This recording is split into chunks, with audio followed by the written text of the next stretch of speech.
রাত নেমেছে। আকাশে গোলাকার চাকতির মতো পূর্ণিমার চাঁদ জল জল করছে। তারই প্রতিফলন জলে পড়ে গোটা পুকুরটায় মনে হচ্ছে কেউ যেন সোনা ছড়িয়ে দিয়েছে। পুকুর পাড়ের ন্যাড়া গাছের ডালে বসে আছে একটা পেঁচা। কিছুক্ষণ থেকে হুট হুট শব্দে ডেকে চলেছে। দূর থেকে একটা সুন্দর কোমল কণ্ঠের গান ভেসে আসছে পুকুর পাড়ের দিকেই।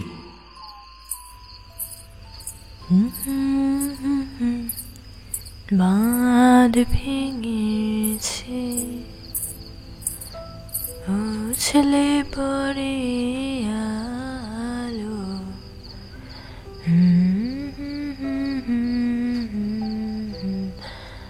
তোমার গন্ধ সুধা ঢালো, চাঁদের হাসি।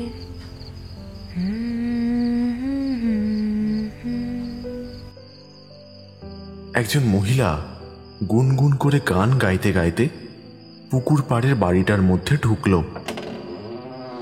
বাড়িটা আজ হঠাৎ একটু বেশি নিস্তব্ধ।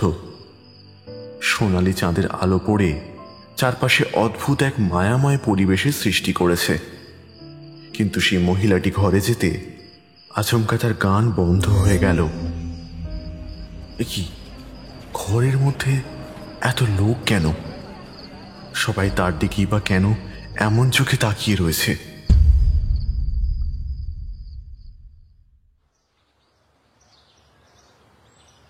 নতুন জায়গায় এসে বেশ ভালো লাগছিল ইন্দিরার।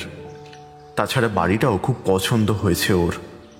চমৎকার রেলিং ঘেরা টানা বারান্দা, লোহার গ্রিল দেওয়া বড় বড় জানালা, ছাদে ওঠার সুন্দর ঝাঁ চকচকে সিঁড়ি, আর ছবির মতো সুন্দর ব্যালকানি। জানালার কাছে দাঁড়ালে পুকুর থেকে আসা ফুরফুরে হাওয়ায় প্রাণ জুড়িয়ে যায়।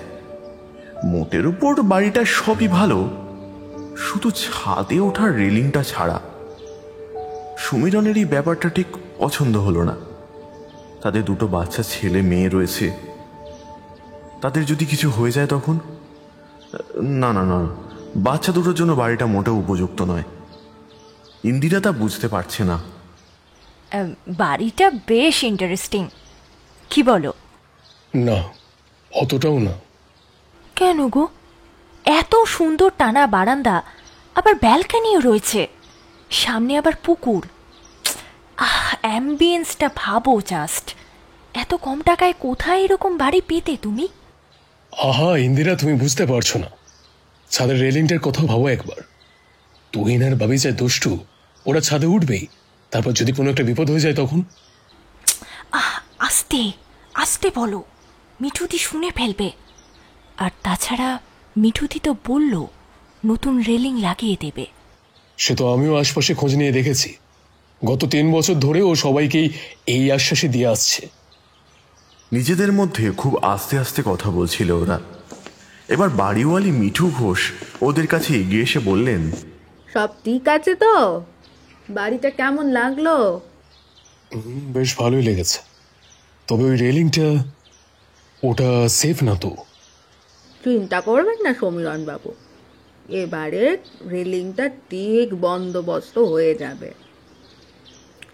পরশুই একজন লোককে ডেকেছি, সে এসে রেলিং লাগিয়ে দিয়ে যাবে। এখন আপনারা একটু রেস্ট করেন, এত দূর থেকে এসেছেন, চা খাবেন একটু? হ্যাঁ, খেলেই হয়। আচ্ছা, আমার চাকর বজন এসে আপনাদের চা করে দিয়ে যাবে খন। ভজনের বানানো চা খেয়ে সমীরণ কিছুক্ষণ চোখ বন্ধ করে ঘুমানোর চেষ্টা করল। সারাদিন খুব ধকল গেছে তার, কিন্তু ইন্দিরাকে দেখিয়ে তা বোঝবার উপায় নেই।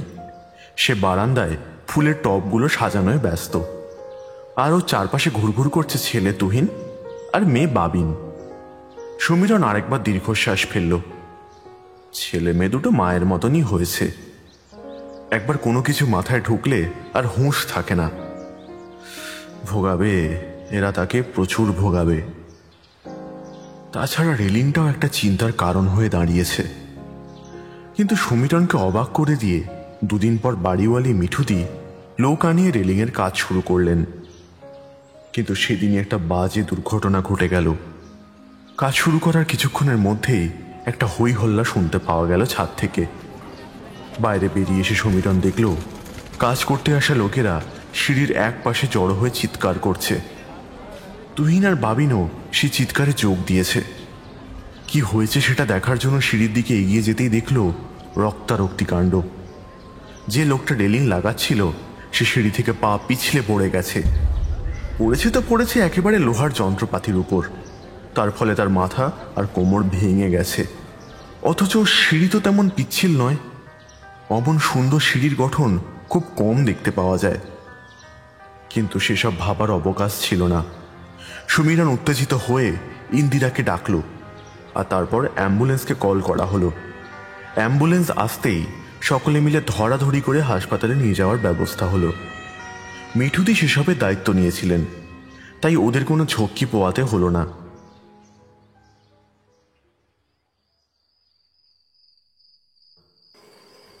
সেদিন সন্ধ্যায় এসে ইন্দিরা সমীরণের পাশে চুপ করে বসল।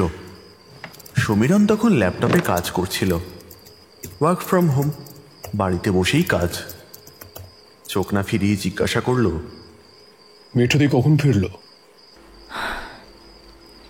ওই 5টার দিকে। একবার এখানে এসে জাস্ট একটু দেখা করেই চলে গেল। বলল লোকটার অবস্থা এখন মোটামুটি খারাপের দিকেই, তবে প্রাণের ভয় নেই। কোমরের হাড় ভেঙেছে, 1 মাস বেড রেস্ট। ও জোর বাঁচা বেঁচে গেছে। তবে আমি একটা জিনিস ভাবছি। কি? লোকটা যে আজকে সিঁড়ি থেকে পড়ে গেল। ধুর, ওসব লোকের কথা ছাড়ো তো। নেশা করে থাকে সারাক্ষণ, নেশার ঘুরে ঠিক করে পা রাখতে পারেনি বলে পড়ে গেছে। না না, আমি নিজে দেখেছি কেউ নেশা করেনি ওদের মধ্যে। তাহলে পড়লো কিভাবে? তুমি নিজেও তো সিঁড়িতে হেঁটে দেখেছো। ওখান থেকে যখন তখন পড়ে যাওয়া ইম্পসিবল। ইনফ্যাক্ট কাল ওখানে কোনো জলও পড়েছিল। আরেকটা ব্যাপার তুমি খেয়াল করেছো? লোকটা যেভাবে নিচে পড়েছিল দেখে মনে হচ্ছিল কেউ যেন পেছন থেকে ধাক্কা মেরেছে। ইম্পসিবল? তা কি করে হয়? উপরে তো আর কেউ ছিল না। আমার তো মনে হচ্ছে ও এমনি সিঁড়ি থেকে পা পিছলে পড়ে গেছে। অনেক সময় হয় এগুলো। কি জানি, আমি বোধহয় ওভারথিঙ্ক করছি। বেচারা তো পড়ে গিয়ে কোমর ভাঙলো। এখন আমাদের রেলিংটা আবার কবে সারানো হবে কে জানে। এই ঘটনার কিছুদিন পর বাড়িওয়ালি আবার একটা নতুন লোক ডেকে রেলিংয়ের কাজ শুরু করলো। কাজ শেষ হতে সপ্তাহখানেক লেগে গেল, কিন্তু সেরকম দুর্ঘটনা না ঘটলেও বেশ কয়েকটা অপ্রত্যাশিত ঘটনা যেন ঘটেই চলল।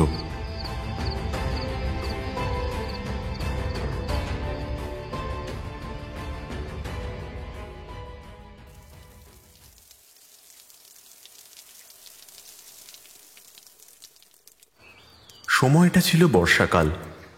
সারাদিন বৃষ্টি হওয়ার পর বিকেলের দিকে বৃষ্টিটা একটু ধরে এসেছিল। কালো মেঘের জন্য যদিও বিকেলটা সন্ধে বলে মনে হচ্ছিল। চারপাশ গাঢ় অন্ধকারে ঢাকা, ঝুপ করে যেন রাত নেমে এসেছে। অফিসের কাজের চাপে ইদানিং দেরি করে বাড়িতে ফেরে সমীরণ। সেদিনে তার ফিরতে ফিরতে দেরি হয়ে গেল। অন্ধকার সিঁড়ি ভেঙে ওঠার সময় থমকে দাঁড়ালো হঠাৎ। মনে হলো কেউ যেন তার সাথে সাথেই উপরে উঠছে। সমীরণ একবার ঢোক গিলে প্রশ্ন করল, কে ওখানে? কেউ কোনো জবাব দিল না। তবে কি ভাবতে ভাবতেই নিঃশ্বাস যেন বন্ধ হয়ে গেল। পড়ি কি মরি করে নিচে নেমে সিঁড়ির আলোটা চালাতে গেল, কিন্তু চলল না। ঘরে নিকশ কালো অন্ধকার, চারপাশে কোথায় কি আছে দেখা দায়। তারই মধ্যে কোনো রকমে আন্দাজ করে সমীরণ ওপরে উঠতে লাগলো। নিজের ব্যাগ থেকে স্টিলের বোতলটা বের করে হাতে নিল। কি জানি যদি এই সময় চোর ঢোকে। উফ, এই সময় কারেন্ট যেতে হলো। বাকরে সব কোথায় যে গেল। ইন্দিরা, ভজন, কোথায় তোমরা? ঠিক এমন সময় একটা ঠান্ডা বাতাস যেন তাকে সামনে থেকে ধাক্কা মারল। সামলাতে না পেরে দুটো ধাপ নেমে গেল সে। এবারে টের পেলেও কেউ যেন খুব কাছ থেকে তার ঘাড় নিঃশ্বাস প্রশ্বাস ফেলছে। একটা ঠান্ডা স্রোত তার শির দ্বারা বেয়ে নেমে গেল। কোনো রকমের সাহস জুগিয়ে দ্বিতীয়বারের মতো সমীরণ জানতে চাইল, কে ওখানে? বেরিয়ে এসো, নইলে কিন্তু। আমি গো দাদা বাবু।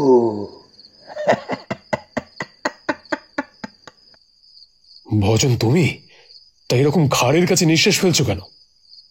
আমি তো ভেবেছিলাম চোর টোর হবে। এখন যা চোর ডাকাতের উৎপাত বেড়েছে, উফ।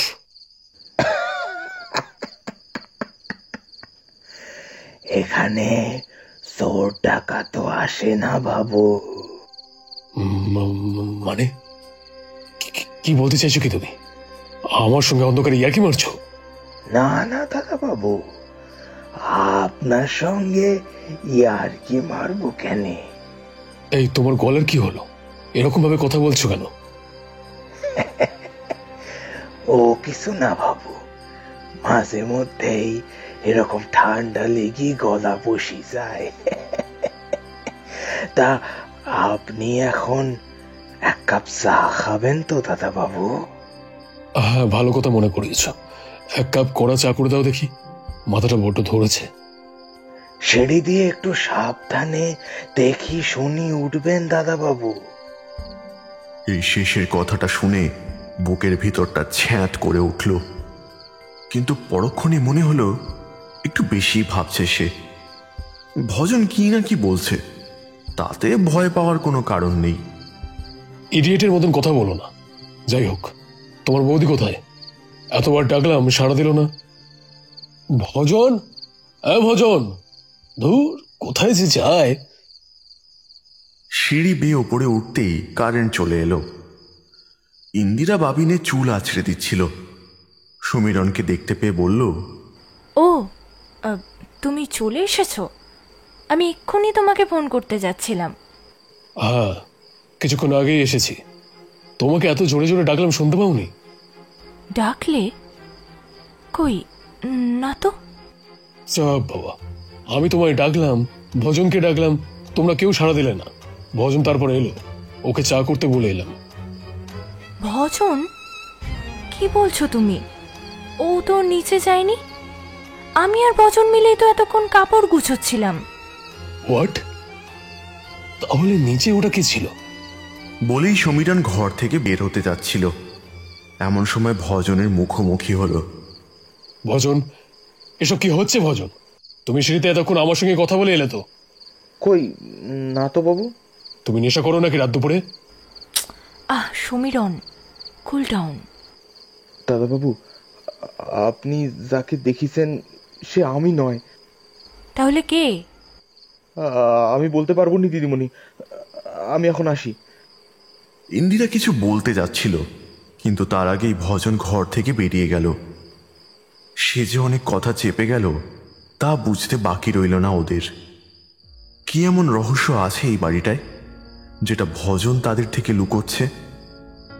তাহলে কি তারা এই বাড়িটা ভাড়া নিয়ে ভুল করল? একটা চিন্তার রেখা ফুটে ওঠে সমীরণের কপালে। এই ঘটনাটা বেশ ভাবাচ্ছে তাকে।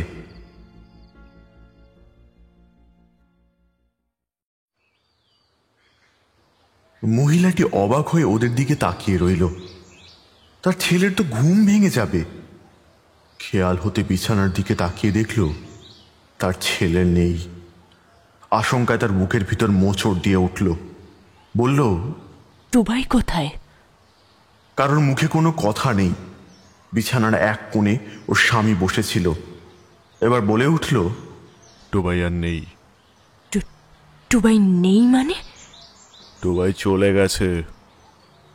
ওইটুকু ছেলে কোথায় যাবে? তুমি বুঝতে পারছো না? টুবাই আর আমাদের মধ্যে নেই।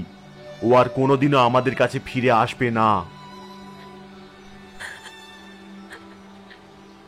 না না না, এ হতে পারে না, হতে পারে না।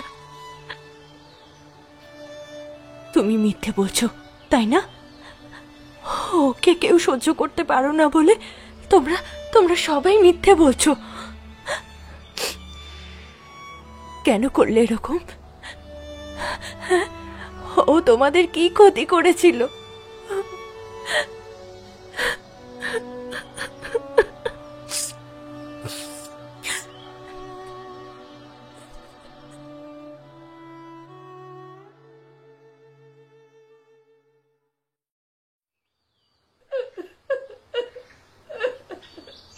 পুকুর পাড় থেকে কান্নার আওয়াজ শুনতে পেল তুহিন আর বাবিন। ওরা জানালার সামনে দাঁড়িয়ে খেলছিল। আজ শনিবার, ওদের হাফ ছুটি। ওদের বাবা কথা দিয়েছে আগামীকাল সিনেমা দেখাতে নিয়ে যাবে। বাচ্চাদের জন্য একটা কমেডি সিনেমা বেরিয়েছে, খুব নাকি মজার। ইন্দিরা ওদেরকে স্কুল ড্রেস পরিয়ে তৈরি করে দিয়েছিল। এদিকে তুহিন ও বাবিন খেলতে খেলতে ওরা সেই কান্নার আওয়াজটা শুনতে পেল। কেউ যেন ফুঁপিয়ে ফুঁপিয়ে কাঁদছে। জানলা দিয়ে মুখ বাড়িয়ে দেখার চেষ্টা করলো ওরা দুজন, কিন্তু আশ্চর্য, কেউ কোথাও নেই। তবে কেউ যেন ক্রমাগত কেঁদেই চলেছে। ওরা দুজন সবাইকে লুকিয়ে আস্তে আস্তে সিঁড়ি বেয়ে নেমে পুকুরের দিকে এগোলো। কান্নার শব্দটা এবার যেন জোরে কানে আসছে। চারপাশে তাকিয়ে দেখলো কেউ কোথাও নেই। হঠাৎ দেখলো ঘাটের কাছে একটা খেলার বল পড়ে আছে। বাবিন দৌড়ে গিয়ে বলটা তুলল। তারপর পিছন ফিরে দেখলো তুহিন হাত নাড়িয়ে কি সব বলার চেষ্টা করছে। ও শুনতে পেল না।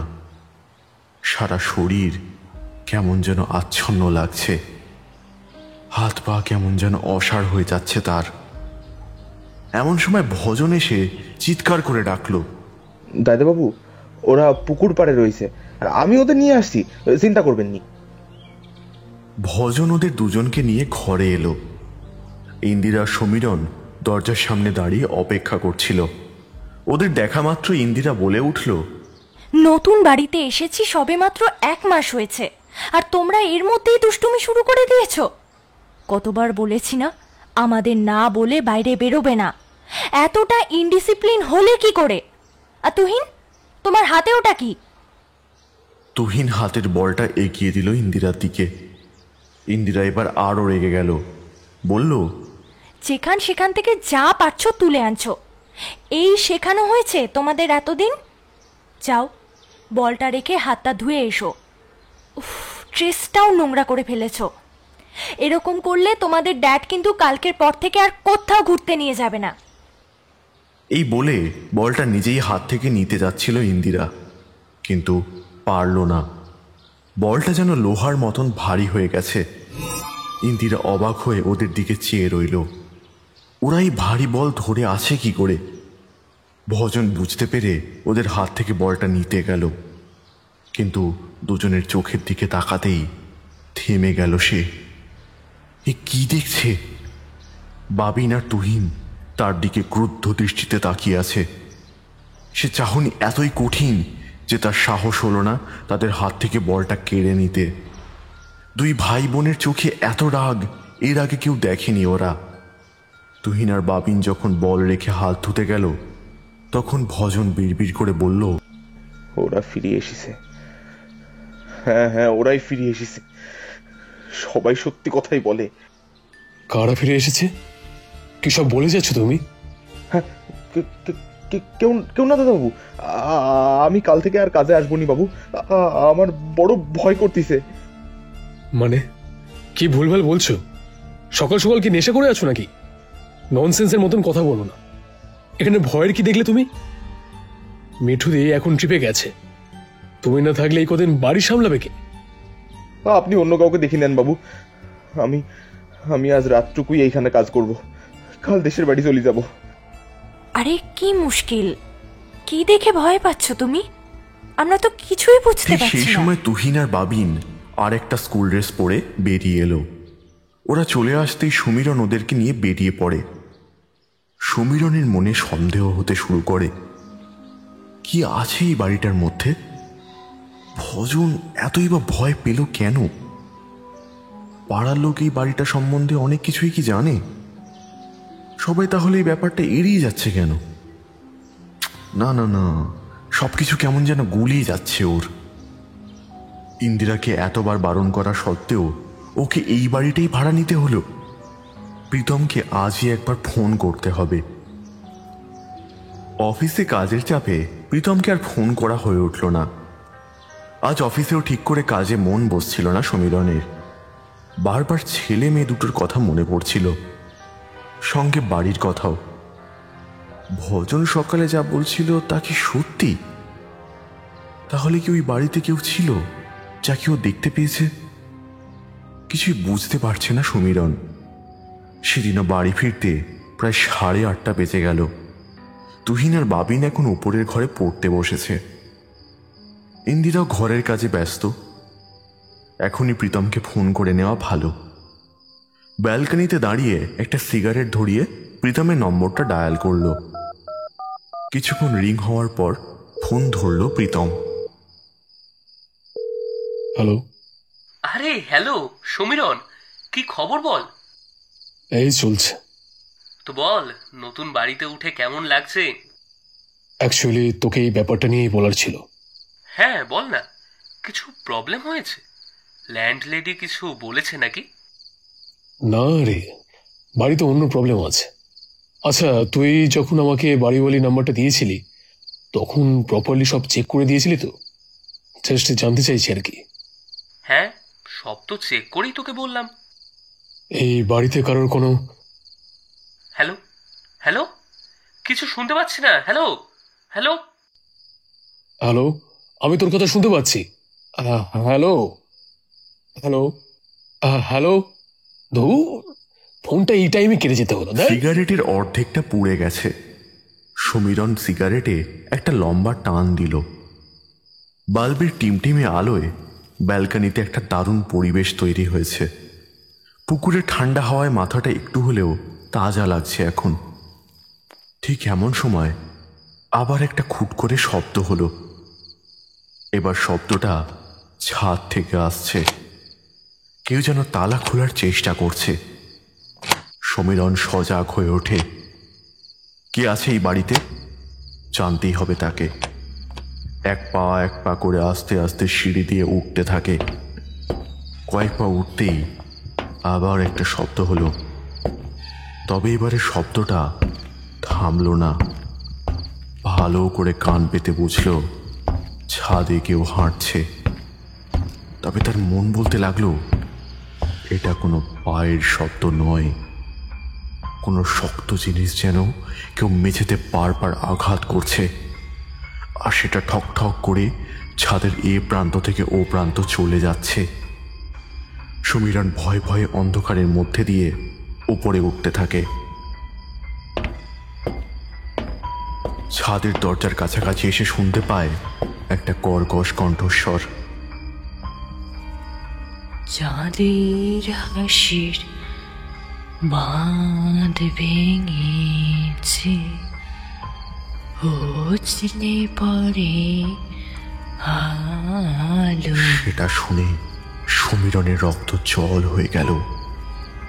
একজন মহিলা ছাদের এদিক ওদিক হেঁটে হেঁটে কর্কশ গলায় গান গাইছে।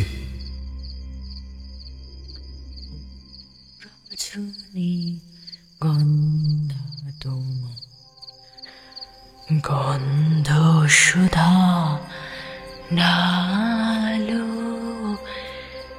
চাঁদের হাসির বাঁধ ভেঙেছে, উছলে পড়ে। হঠাৎ তার গান থেমে গেল। সমীরন এবার হুঁশ ফিরে পেল। সে তাড়াতাড়ি কয়েক ধাপ নিচে নেমে গেল। সেই মহিলা এখন গান থামিয়ে তার দিকে এক দৃষ্টে তাকিয়ে রয়েছে। অন্ধকারে তার মুখ স্পষ্ট দেখা যাচ্ছে না। তার দীর্ঘ চুলগুলো সাপের মতো হাওয়ায় এলোমেলো হয়ে উড়ছে।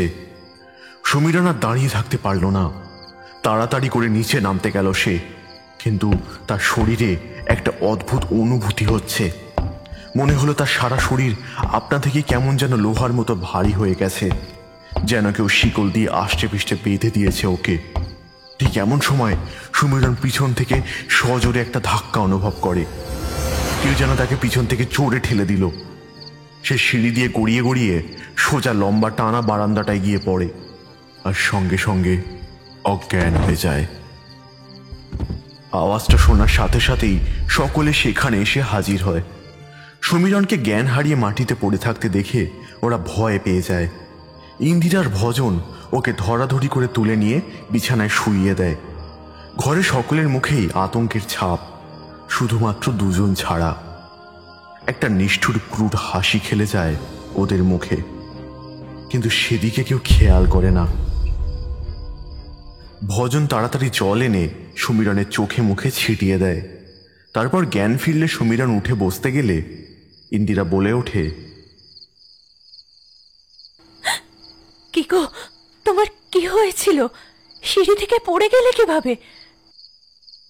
আমাকে কেউ যেন মনে হলো পিছন থেকে ধাক্কা মারলি। কে কে ধাক্কা দিয়েছিল? আমি জানি না, কেউ তো ছিল পিছনে, কিন্তু ওই যে মহিলা, ও কোথায় গেল? তোমরা দেখেছো তাকে? কোনো মহিলা? কি বলছো তুমি? আরে ওই মহিলা ছাদের তালা খুলে দিব্যি ছাদে খটখট করে হাঁটছিল, শুনতে পাওনি তোমরা? কই না তো। আমি তো সেটা দেখার জন্যই ছাদে গিয়েছিলাম। তারপর শুনলাম মহিলাটা কিরকম একটা কর্কশ গলায় গান পড়ছে। আমি ভয় পেয়ে গেছিলাম। কি বললেন তাইতে বাবু? মহিলা গান করছে? জানতাম সে এসেছে, সে বদলা নিতে এসেছে, তারে কেউ আটকাতে পারবে নি। ভজন, যা বলার স্পষ্ট করে বলো। কে আছে এই বাড়িতে? তুমি কি কথা চেপে যাচ্ছ? হ্যাঁ, ক্লিয়ারলি বলো, নয়তো সবার বিপদও হতে পারে। আমি ও কথা বলতে পারবো নি, কিন্তু আপনারা যদি নিজের ভালো চান তবে এই বাড়ি ছাড়ি চলে যান। এখানে থাকবেন নি, এখানে বড় বিপদ। আমার বড় ভয় করছে গো। এই বাড়িতে এসে থেকে একটার পর একটা অঘটন ঘটেই চলেছে। ঠিক আছে, চিন্তা করো না, আমি দেখছি। কাল একবার প্রীতমের বাড়িতে যেতে হবে। রাতে খাবারের সময় হয়ে গিয়েছিল। তখনকার মতো ভজন খাবার দাবারের ব্যবস্থা করতে চলে গেল। সবার আগে তুহিন আর বাবিন নিজেদের ঘরের সামনে খেলছিল। ভজনকে দেখা মাত্রই তারা সোজা হয়ে দাঁড়ালো। তাদের সম্পূর্ণ দৃষ্টি ভজনের উপর। তুহিন ভজনকে ডেকে কানে কানে ফিসফিস করে বলল, আমি তোমাকে তুহিনের বলার ভঙ্গিতে এমন কিছু ছিল যেটা শুনে রীতিমতো চমকে উঠল ভজন। ঢোক গেলে বলল, ধাক্কা দিলি তো পড়ে যাবো সোনামানিক। পড়ে গেলে অসুবিধা কি? আহ্লাদি গলায় বলল তুহিন। আর সেটা শুনে ভজনের হাত পা ঠান্ডা হয়ে এলো। বলে কিও, পড়ে গেলে তো নির্ঘাত মৃত্যু। লাফ দিয়ে সিঁড়ির কাছে সরে যেতে চাইল সে, কিন্তু পারল না। মনে হলো কেউ তাকে শক্ত করে ধরে রেখেছে ওখানে। এবার তুহিনের মতোই আহ্লাদি গলায় বাবিন বলল,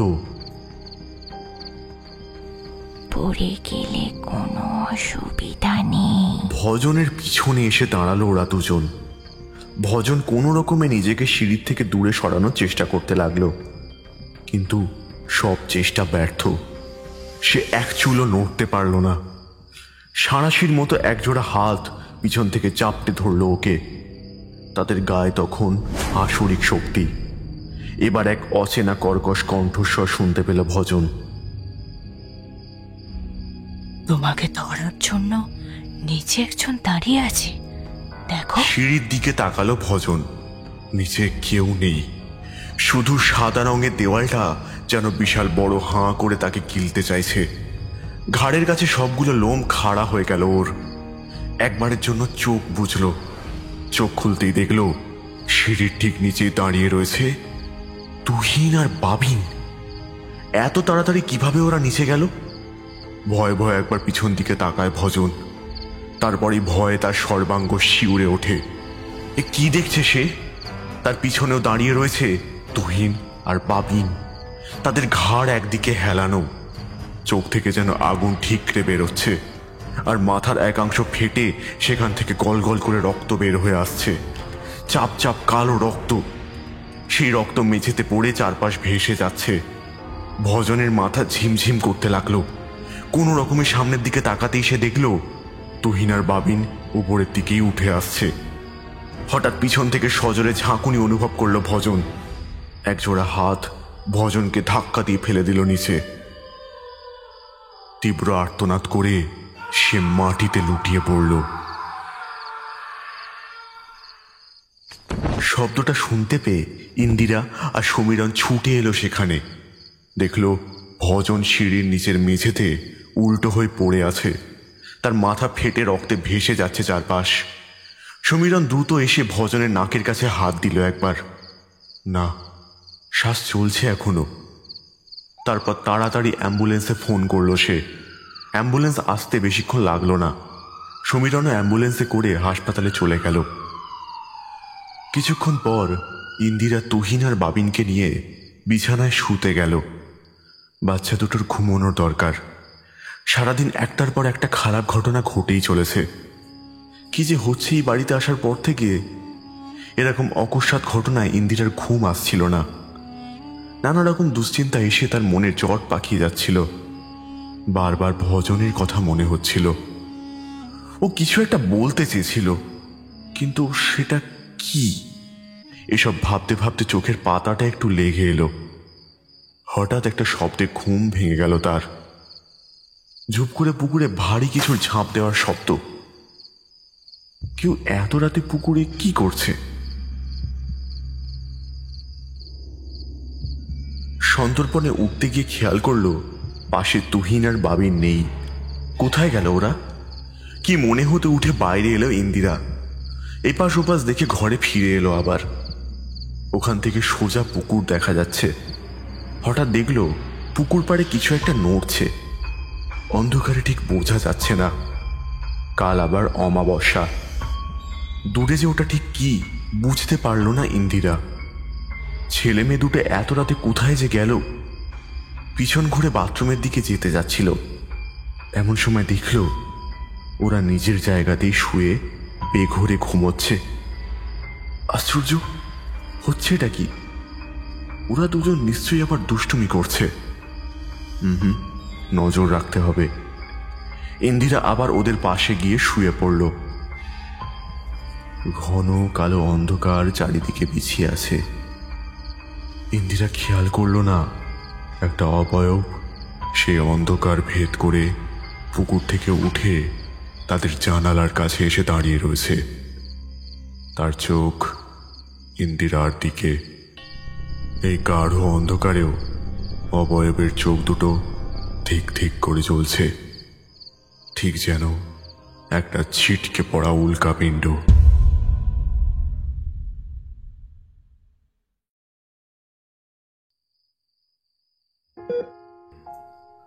হসপিটালে আইসিইউ এর বাইরে বসেছিল সমীরণ। ভজনের অবস্থা শোচনীয়। ডাক্তার বলেছে যে কোনো মুহূর্তে ভজনের মৃত্যু হতে পারে। তাও একবার শেষ চেষ্টা করছে, কিন্তু কোনো লাভ হয়নি। সমীরণকে একবার দেখা করতে বলে গেছে এইমাত্র। সমীরণের কান্না পাচ্ছিল। মাত্র এই কদিনই ভজন তাদের খুব কাছের হয়ে গিয়েছিল, কিন্তু তার আজ এই অবস্থা। ভগবান বোধহয় ভালোদের ভালো রাখতে চান না। এইসব ভাবতে ভাবতে আইসিইউতে ঢুকলো সে। ইস, কি চেহারা হয়েছে ভজনের। সমীরণ ভজনের বেডের সামনেই দাঁড়িয়েছিল। ভজন এবার ওর হাত চেপে ধরল। অশক্ত হাত থরথর করে কাঁপছে। যন্ত্রণায় চোখ ঠিকরে বেরিয়ে আসছে। কোন রকমে বলল, দায়িত্ববাবু, আমার পরিবার সেলিম এই কেউ নাই। আপনাদেরকেই নিজের করেছিলাম। সেলিম এই দুটোকে খুব ভালোবাসতেন, কিন্তু ওরা আসল ওরা কি?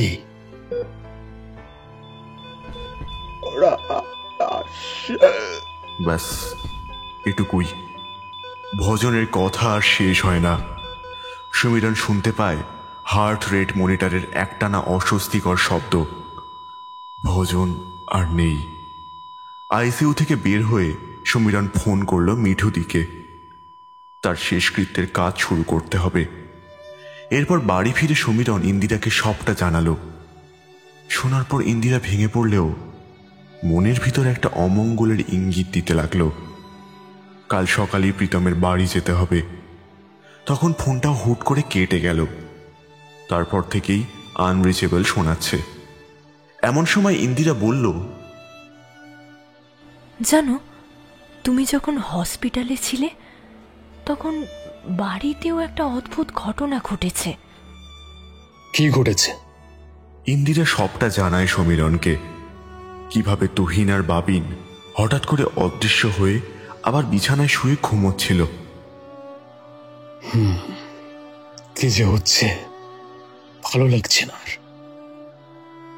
হসপিটালে ভজন আমাকে কিছু একটা বলতে চেয়েছিল, কিন্তু শেষের কথাগুলোর মানে কিছুই বুঝতে পারলাম না। মানে কি বলেছিল? ছেলে মেয়ে আসল এইটুকুই বলতে পেরেছিল। আর ওর পরিবারে কেউ নেই বলে আমাদের তুহিন আর বাবিকে খুব ভালোবাসতো, ব্যাস এইটুকুই। এছাড়া বাড়ি পাল্টানোর পর থেকে যে কি হচ্ছে, তুমি ঠিকই বলেছিলে, বাড়িটা ভাড়া নেওয়াই ঠিক হয়নি। প্লিজ তুমি শান্ত হও। কাল আমি দেখছি কি করা যায়। একবার প্রীতমের বাড়ি যাব, দেখি যদি নতুন বাড়ির খোঁজ দিতে পারে।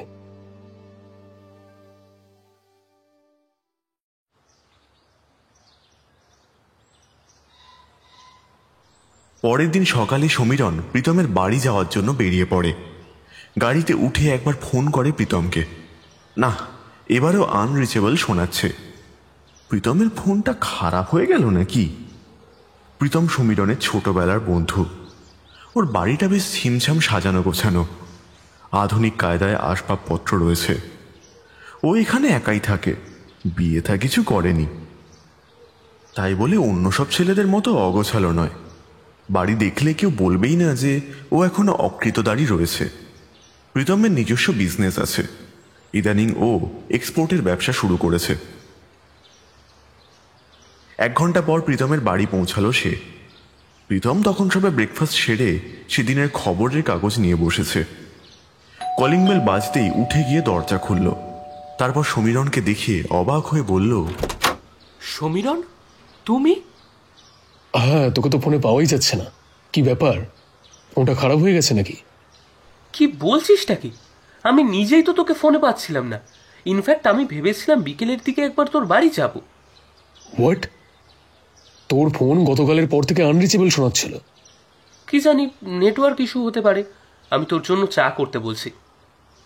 চা খেতে খেতে ওরা নানান প্রসঙ্গ আলোচনা করছিল। যদিও আলোচনা প্রায় একতরফাই হচ্ছিল বলা চলে। সমীরণ কথার মাঝে অন্যমনস্ক হয়ে চুপ করে যাচ্ছিল বারবার। প্রীতম অনেকক্ষণ সেটা লক্ষ্য করছিল। এবার বলল, কি ব্যাপার, হঠাৎ এত অন্যমনস্ক হয়ে আছিস? কই না তো। না মানে হতে পারে, আসলে একটা ব্যাপার খুব ভাবাচ্ছে। কি হয়েছে বলতো? যেদিন ফোন করলি সেদিনও দেখছিলাম কেমন একটা অন্যমনস্ক হয়ে আছিস। ফোনেও বললি না কিছু। হ্যাঁ, তোকে সবটা বলছি।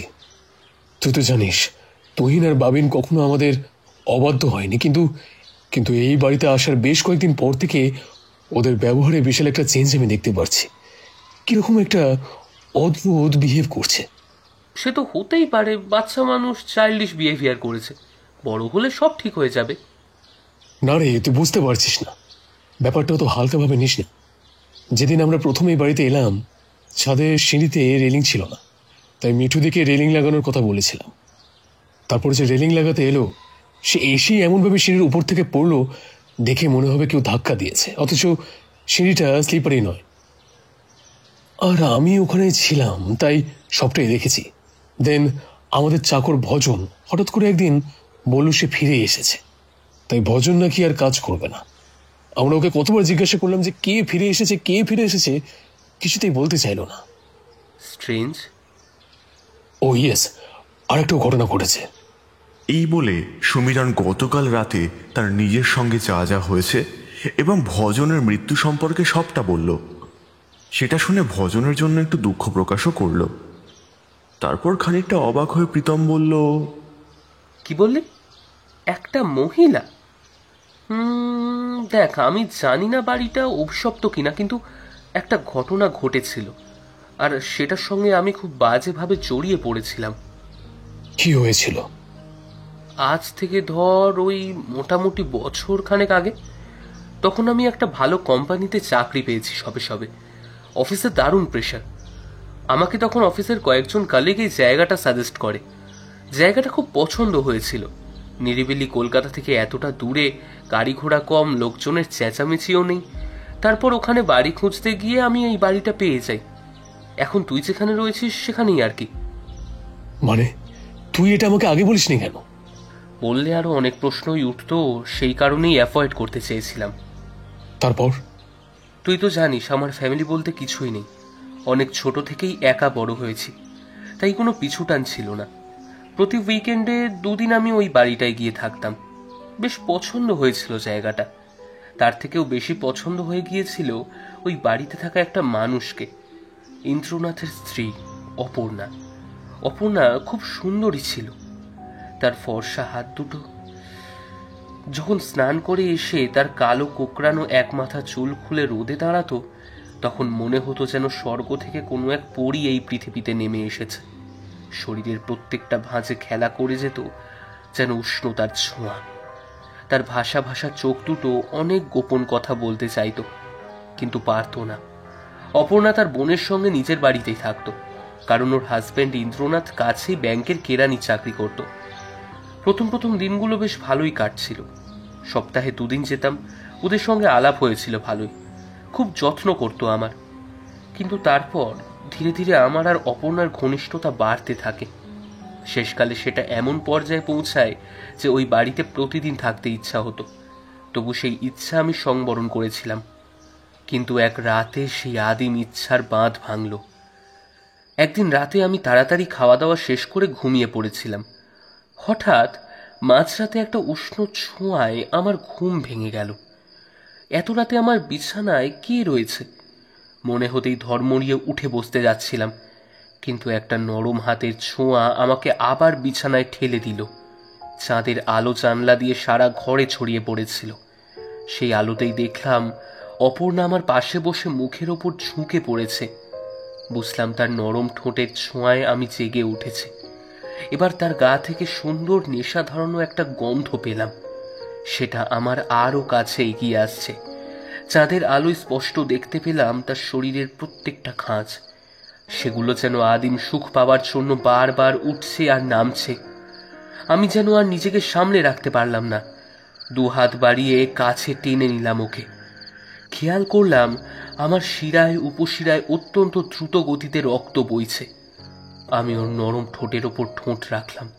মৃদু হাওয়া এসে অপর্ণার শাড়ির আঁচল সরিয়ে দিল। এবার আমি তার উন্মুক্ত পিঠের ওপর হাত রাখলাম।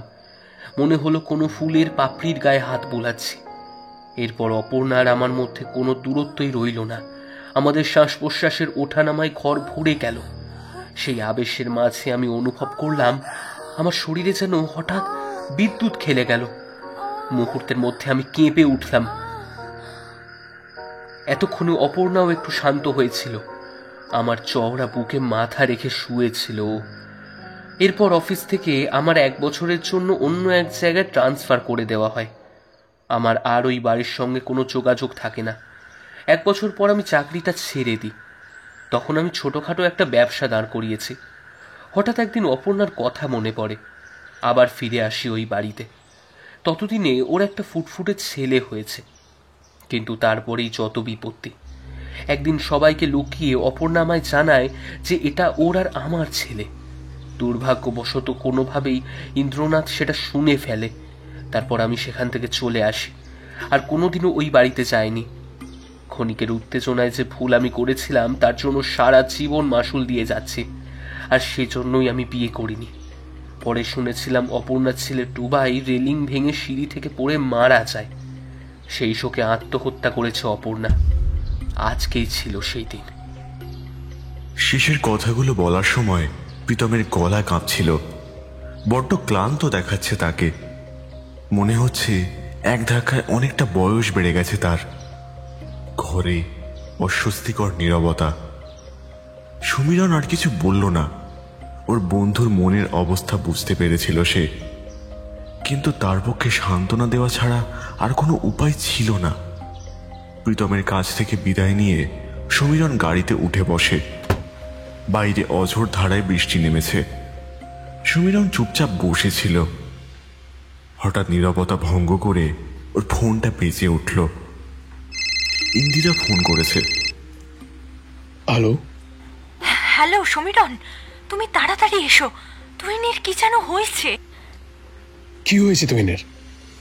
জানি না, বুঝতে পারছি না। তুমি প্লিজ তাড়াতাড়ি এসো।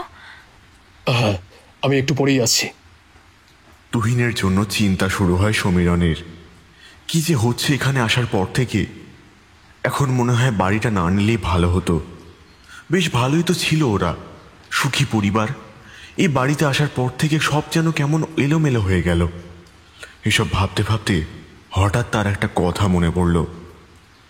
প্রীতম বলেছিল আজকের দিনে অপর্ণা সুইসাইড করে। মনের ভিতরটা অজানা আতঙ্কে কেঁপে উঠল সমীরণের। বাড়ি ফিরে সমীরণ দেখল তুহিনের শ্বাস উঠেছে। ইন্দিরার বাবিন বিছানার এক পাশে দাঁড়িয়ে রয়েছে। সমীরণ তুহিনের পাশে বসে ওর গায়ে মাথায় হাত বুলোতে থাকে। হঠাৎ খেয়াল করে তুহিনের গা অস্বাভাবিক রকমের ঠান্ডা। তাড়াতাড়ি করে সমীরণ ডাক্তার ডাকার জন্য বাইরে গেল, কিন্তু একটা হালকা হাসির শব্দে পিছন ফিরল সে। এ কি, তুহিন কোথায়? সারা ঘরে সে ছাড়ার কেউ নেই। সবাই কোথায় গেল? সন্ধে হয়ে এসেছে, তবে বৃষ্টি হচ্ছে বলে আরো অন্ধকার লাগছে চারদিক। গোটা বাড়ি এখন ঘুটঘুটে অন্ধকার। তবে কি তার চোখের ভুল? না, হতেই পারে না। হঠাৎ কি মনে হতে নিচের হাতের দিকে তাকায় সমীরণ। তার হাতে তাজা রক্ত লেগে রয়েছে। ভয়ে হাত পা ঠান্ডা হয়ে যায় ওর। ঠিক এমন সময় ছাদ থেকে জোরে চিৎকারের শব্দ ভেসে এলো। তুহিনের চিৎকার! কিন্তু ওই বৃষ্টির মধ্যে এই শরীর নিয়ে ছাদে উঠল কি করে? দৌড়তে দৌড়তে ছাদে উঠতেই সমীরণ চমকে গেল। তুহিন ছাদের পাঁচিলের উপরে দাঁড়িয়ে রয়েছে। সমীরণ কিছুক্ষণ হতভম্ব হয়ে দাঁড়িয়ে থাকে। পরক্ষণে গিয়ে চাপটে ধরে তুহিনকে। তুহিন কর্কশ্বরে গর্জে ওঠে, ছেড়ে দে, ছেড়ে দে বলছি, নাহলে তোর অবস্থা সবার মতো হবে। অমন কর্কশ কণ্ঠস্বর শুনে সমীরণের হাত পা ঠান্ডা হয়ে গেল। পরক্ষণে একটা ঝাঁকুনি খেয়ে ছিটকে পড়ল কিছুটা দূরে। তুহিন ওকে এক ধাক্কায় যেন একটা তুলোর বলের মতো ছুঁড়ে দিল। ওর ভিতর এখন যেন আসরিক শক্তি। ঠিক সেই সময় বিশাল শব্দ করে কাছাকাছি কোথাও বাজ পড়ে। তারই আলোতে সমীরণ দেখতে পায় তুহিনকে। তার মাথা ফেটে গল গল করে রক্ত বেরোচ্ছে। সেই রক্তে ভেসে যাচ্ছে গোটা ছাদ। কিন্তু তার চোখের দিকে তাকিয়ে শিউরে উঠল সে। চোখের মনির জায়গায় কেউ যেন জ্বলন্ত অঙ্গার রেখে দিয়েছে। আর এক মুহূর্ত অপেক্ষা করলো না সমীরণ। দূরে ছাদে সিঁড়ি দিয়ে নামতে নামতে ফোন করলো প্রীতমকে। ভাই, ভাই বাঁচা আমায়। কি হয়েছে? কি সমস্যা? আমার বাড়িতে তুহিন বেঁচে নেই। তুই আয় ভাই, আমায় ওরা। কথা শেষ হওয়ার আগেই মোবাইলের ব্যাটারি শেষ হয়ে বন্ধ হয়ে যায়। পুরো বাড়ি নিশ্চুপ। শুধু শোনা যায় সমীরণের দ্রুত চলতে থাকা শ্বাস নেওয়ার শব্দ। এই বাড়ি যেন মৃত্যুপুরীর সাক্ষ্য দিচ্ছে। থেকে থেকে বাজের আলোয় দৃশ্যমান হচ্ছে চারপাশ। কিন্তু বাবিন, ইন্দিরা, ওরা কই? ওদেরকে খুঁজে বের করতেই হবে। একটা দুটো সুইচ অন করার চেষ্টা করলো, কোনোটাই জ্বলল না। এরপর ভয় ভয়ে এগোতে থাকলো ওই দুর্ভেদ্য অন্ধকার জুড়ে। সে এতক্ষণে বুঝে গেছে তুহিন আর বেঁচে নেই। তার আত্মা ঘুরে বেড়াচ্ছে এই বাড়ির আনাচে কানাচে। বা হয়তো পুরোটাই তার মনের ভুল। কিন্তু তাকে ছুঁড়ে ফেলে দিল কে? সবকিছু কেমন যেন গুলিয়ে যাচ্ছে। আপাতত মাথা ঠান্ডা করে সবকিছু বোঝার চেষ্টা করতে লাগলো, কিন্তু কিছুই তেমন বুঝতে পারল না। মাত্র কয়েক মাসের ব্যবধানে কি হয়ে গেল তার সংসারে? ইন্দিরাও ছোট্ট বাবিনকে খুঁজে বার করতেই হবে। তার গোটা শরীর ভয়ে কাঁপছে, তবু মনে সাহস সঞ্চার করে এগিয়ে চলল অন্ধকার পথ ধরে। তবে তার চারপাশে কোনো শীতলতা নেই, বরং জাপটে ধরেছে একটা অস্বস্তিকর নীরবতা ও গরম আগুনের আঁচ, যেন কেউ চারপাশে আগুন জ্বালিয়ে দিয়েছে। তবে গোটা বাড়ি এখন নিস্তব্ধ থাকায় এক একটা পায়ের শব্দ যেন দামামার রূপ নিয়েছে। তবু যতটা সম্ভব নিঃশব্দ হয়ে এগিয়ে যাওয়ার চেষ্টা করলো সে। এখন কি উপায় কিছুই জানে না ও। যদি ইন্দিরা ও বাবিনকে নিয়ে বেরিয়ে পড়া যায় বাড়ি থেকে, তাহলে নিশ্চয়ই বেঁচে যাবে ওরা। কিন্তু তুহিনের এই দশা কি করে হলো? না, সেটা ভাবার সময় নেই একেবারেই। এই কাজ হয়তো সেই প্রেতিনীর, যে আত্মহত্যা করেছিল এই বাড়িতে। এসব ভাবতে ভাবতে একটা ঘরে এসে ঢুকলো সমীরণ। সমীরণকে ঢুকতে দেখে ভয়ে চমকে উঠল ইন্দিরা। ইন্দিরা, ইন্দিরা তুমি এখানে? বাবিন কোথায়? সমীরণ, তুমি ঠিক আছো? এতক্ষণ কোথায় ছিলে তুমি? তহিন, তহিন বেঁচে নেই। কি করে হলো এসব? জানি না গো, সত্যি জানি না। এসব কি করে হচ্ছে কে জানে। সন্ধে থেকে ওকে খুঁজে পাচ্ছিলাম না, তারপর খুঁজে পেলাম ওর বডি। কোথায়? ওই তো তোমার পিছনে, দেখো কি সুন্দর লাগছে না? সমীরণ পিছন ফিরে তাকালো। পিছনে দাঁড়িয়ে আছে তুহিন। সে আঁতকে উঠল। ওকে ভয় পাচ্ছ কেন? ও তো আমাদেরই ছেলে। ও তোমার কাছে আসতে চাইছে, দেখো। সমীরণ পালাতে গেল, কিন্তু পারল না। তার হাত চেপে ধরেছে ইন্দিরা। ইন্দিরা চোখ মুখ পাল্টে যাচ্ছে ধীরে ধীরে। খসে পড়ছে মুখের চামড়া, মুখের মাংস গলে পড়ে গিয়ে বেরিয়ে আসছে কঙ্কাল। কে কে তুমি? তুমি তো ইন্দিরা নও। কে বললো আমি ইন্দিরা? ইন্দিরা নেই আর, আমি অপর্ণা।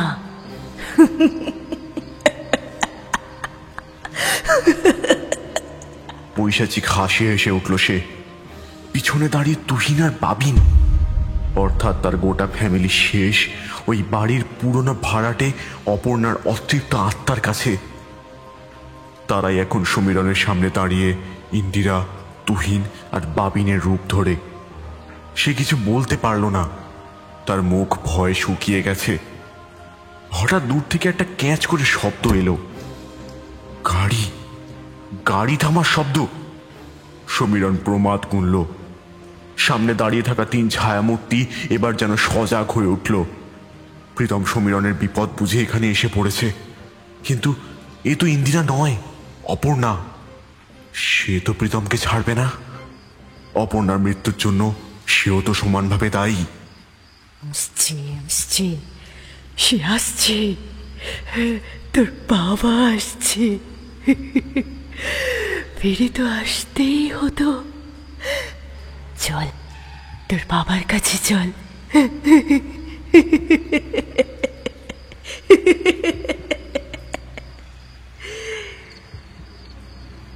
সমীরণ পাগল হয়ে গেল। নিজের বন্ধুর প্রাণ বিপন্ন, কিন্তু সে কিছু করতে পারছে না। তার কোমরে একটা বড় ক্ষত থেকে রক্ত বেরোচ্ছে। তার পা পর্যন্ত অবশ হয়ে গেছে। যন্ত্রণায় কাতরাচ্ছে সে। সমীরণের অক্ষমতা বুঝে তারা ঘর থেকে বেরিয়ে গেল। প্রীতমকে মারতে তাদের আর কোনো বাধা নেই। সমীরণকে পরে এসে মারলেও হবে। তারা ধীর পায়ে ঘর থেকে এক এক করে বেরিয়ে গেল। তাদের হেঁটে যাওয়ার জায়গায় পড়ে রইল চাপ চাপ তাজা রক্ত। ওরা উঠে যেতেই সমীরণ নিজের জায়গা থেকে ওঠার চেষ্টা করল। কোনো রকমে উঠে দাঁড়িয়ে হেঁটে হেঁটে বা বলা ভালো খুঁড়িয়ে খুঁড়িয়ে এগিয়ে চলল সে। এদিকে প্রীতম অন্ধকার বাড়ির দরজার সামনে এসে সমীরণকে ডাকল। সমীরণ, এই সমীরণ, কোথায় তোরা? ইন্দিরা, ও ইন্দিরা বৌদি, তোমরা বাড়িতে নেই নাকি? হঠাৎ একটা চাপা গর্জনের শব্দে পিছন ফিরে তাকালো সে। কে কে তুমি? ওই ওই গলাটা আমি আমি অপর্ণ তোমায় আবার কাছে পেলাম এতদিন পরে। আমার কাছে আসবে না? অপর্ণা, তুমি এখানে? কিন্তু তুমি তো আর বেঁচে নেই। এবার তুইও থাকবি না।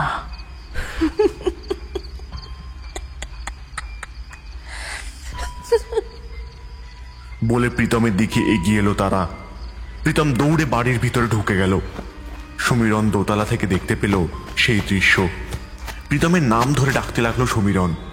ততক্ষণে তারা প্রীতমকে মাটিতে ধরাশায়ী করে ফেলেছে। একে একে ছিঁড়ে ফেলছে প্রীতমের দেহের মাংস। প্রীতম পাগলের মতন চিৎকার করে আর্তনাদ করতে লাগলো। অপর্ণা মাংসগুলো ছিঁড়ে ফেলে দিচ্ছে, আর সেগুলো খাচ্ছে তুহিন আর বাবিনের রূপ ধরে থাকা দুই নরপিশাচ। তাদের খাওয়া প্রায় শেষ। এবার ছুটে আসবে সমীরণের দিকে। কি করবে প্রথমে ভেবে পেল না। হঠাৎ অন্ধকার রান্নাঘরের দিকে চোখ পড়তেই মাথায় একটা বুদ্ধি খেলে গেল। দ্রুত খুলে ফেলল নিজের দেহের পোশাক, তারপর সোজা চলে গেল রান্নাঘরে। কোনো রকমে বের করে আনলো দুটো গ্যাস সিলিন্ডার। নিজের জামাটা ছিঁড়ে দু টুকরো করলো, তারপর তাতে কেরোসিন তেল মিশিয়ে দ্রুত লাগিয়ে দিল সিলিন্ডারের মুখে। তারপর আগুন জ্বালিয়ে মিটার বক্সের দিকে এগোতে যাবে, এমন সময় সামনে এসে দাঁড়ালো ইন্দিরা, তুহিন আর বাবিন রূপী নরকঙ্কালের দল। ততক্ষণে তাদের দেহ মাংস ছাড়াতে ছাড়াতে বেরিয়ে পড়েছে ভিতরের অঙ্গ প্রত্যঙ্গ। তুইও আর পালাতে পারবি না। এ কথা বলে তারা ছুটে এলো সমীরণের দিকে। আর ঠিক সেই সময় ভয়ঙ্কর বিস্ফোরণের শব্দে ব্লাস্ট করলো গ্যাস সিলিন্ডারগুলো। ততক্ষণে সমীরণ মিটারের মেন তুলে দিয়েছে, অর্থাৎ এবার গোটা বাড়ি জুড়ে বিদ্যুতের কোনো অভাব হবে না। সে বিদ্যুৎ গ্যাসের সংযোগে এসে গোটা বাড়িতে আগুন ধরিয়ে দেবে। হলেও তাই। বিস্ফোরণের আঘাতে চূর্ণ বিচূর্ণ হয়ে গেল তিনজনের দেহ। সমীরণ ভেবেছিল সেও শেষ হয়ে যাবে ওই বিস্ফোরণের আঘাতে, কিন্তু সেটা হলো না। দোতলা থেকে ছিটকে গিয়ে পড়ল মাটিতে। মাথাটা বেঁচে গেলেও কোমরটা বাঁচল না। আপাতত কোমর অবশ হয়ে গেছে। সামনে বাড়িটা পড়ছে, সঙ্গে ধীরে ধীরে মৃত্যুর কোলে ঢলে পড়ছে সমীরণ। যদিও দূর থেকে শোনা যায় একটা দমকল গাড়ির শব্দ। দেখা যাক কে জেতে, তার মৃত্যু নাকি দমকলের গাড়ির গতিবেগ।